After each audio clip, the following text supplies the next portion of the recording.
नमस्कार दोस्तों। आज हम बात करेंगे अपने टॉपिक प्लेट विवर्तनिक सिद्धांत की। प्लेट विवर्तनिक सिद्धांत से जो प्रमुख प्लेटें हैं 6 एवं छोटी प्लेटें 20 उनके बारे में बात करेंगे। तो सन 1960 के दशक में अनेक पुराचुंबकीय, भूकंपीय सर्वेक्षणों एवं सागर नितल विसरण संबंधी जो खोजें हुई थी उनके आधार पर महाद्वीपीय महासागरों की उत्पत्ति के संबंध में प्लेट विवर्तनिक सिद्धांत का प्रतिपादन हुआ। सागर नितल प्रसरण सिद्धांत के जनक हैरी हेस को माना जाता है। प्लेट शब्द सर्वप्रथम टूजो विल्सन ने पृथ्वी की बाहरी परत के लिए किया है। यह परत क्रस्ट और ऊपरी मेंटर की सम्मिलित इकाई है जो स्थलमंडल या लिथोस्फीयर्स के नाम से जाना जाता है। इसकी मोटाई 100 किलोमीटर व विस्तार महाद्वीप एवं महासागर दोनों पर है। यह बाहरी परत कठोर, पतली, भंगुर व उल्टी सूप की प्लेट के समान है।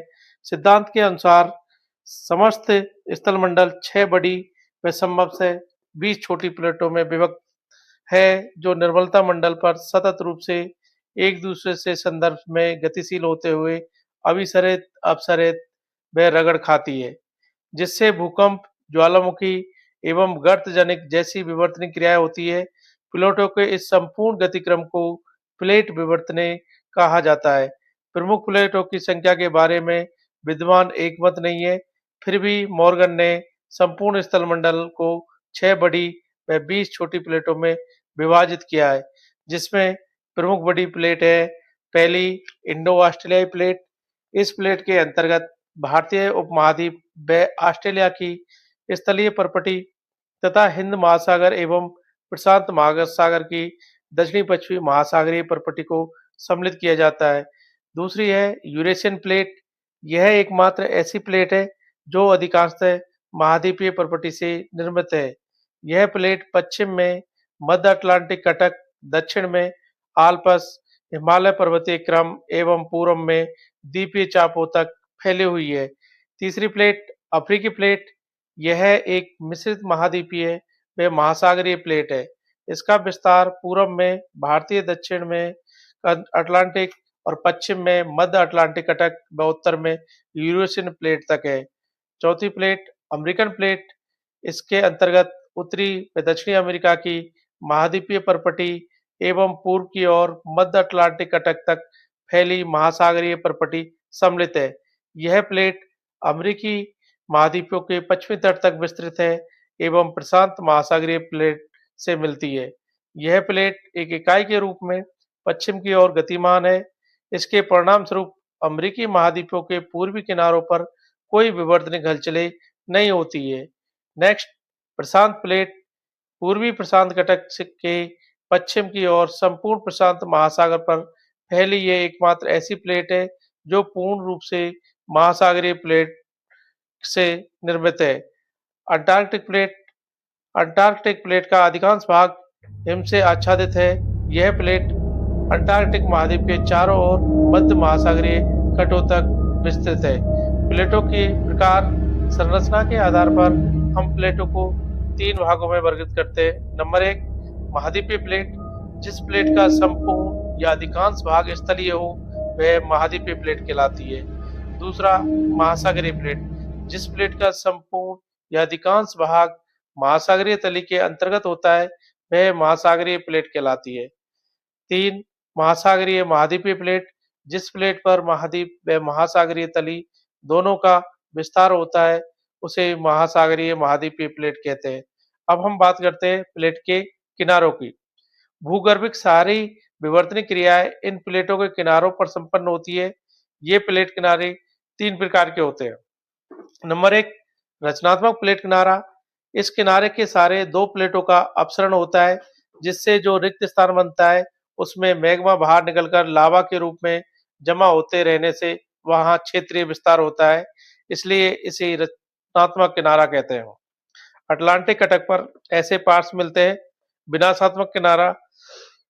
इस किनारे के सारे 2 प्लेटों के अभिसरण के कारण एक प्लेट दूसरे के ऊपर चढ़ जाती है एवं दूसरी प्लेट का अवतलन होता है। अवतलित प्लेट का अग्रभाग टूटकर मेंटल में प्रवेश करने पर पिघल जाता है, अतः इसे विनाशात्मक किनारा कहा जाता है।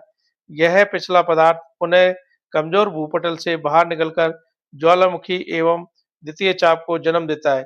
प्रशांत महासागरीय प्लेट के किनारे पर द्वीपीय व ज्वालामुखी श्रृंखला विस्तृत होती है। नंबर 3, संरक्षक किनारा। इस किनारे के सहारे दो प्लेट आसपास में सरकती है, जिससे न तो किसी प्लेट का क्षरण होता है, न ही वहां नए पदार्थों का सृजन होता है, केवल रूपांतरित भ्रंश का निर्माण होता है, अतः इसे संरक्षी किनारा कहते हैं। उत्तरी अमेरिका के पश्चिमी भाग में सैन एड्रियाटिक भ्रंश के सहारे दो उप प्लेटों का संरक्षी किनारा है। प्लेटों की गति के कारण पृथ्वी में स्थित रेडियोधर्म से उत्पन्न भूतापीय ऊर्जा सम्मेलनीय तरंगों के रूप में ऊपर और प्लेटों की गति उत्पन्न करते हैं। प्लेटों के एकदम नीचे सम्मेलनीय तरंग प्रवाह उन्हें क्षैतिज गति देते हैं।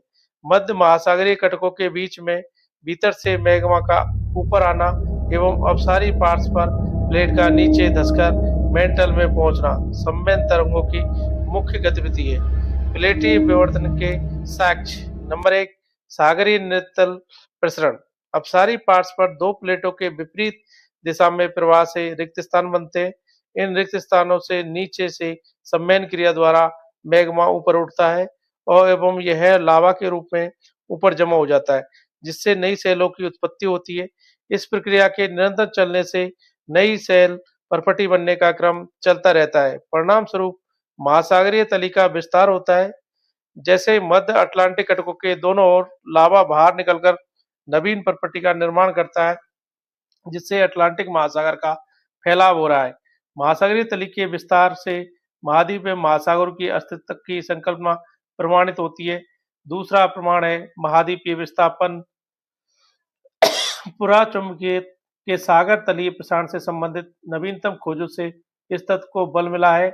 महाद्वीप में महासागरीय बेसिन कभी भी स्थिर व स्थायी नहीं रहते। इन खोजों के आधार पर अभी तक पिछले 20 करोड़ वर्षों के पूर्व की महाद्वीपीय विस्थापन से संबंधित जानकारी उपलब्ध है। नंबर 3, दरारी घाटियों का चौड़ा होना। जिन प्लेट पार्श्वों पर दरारी घाटी है, वो चौड़ी होती जा रही है। लाल सागर व अदन की खाड़ी के विस्तरण की दर 1 सेमी प्रतिवर्ष कैलिफोर्निया की खाड़ी का विस्तारण हो रहा है। अन्य प्रभाव।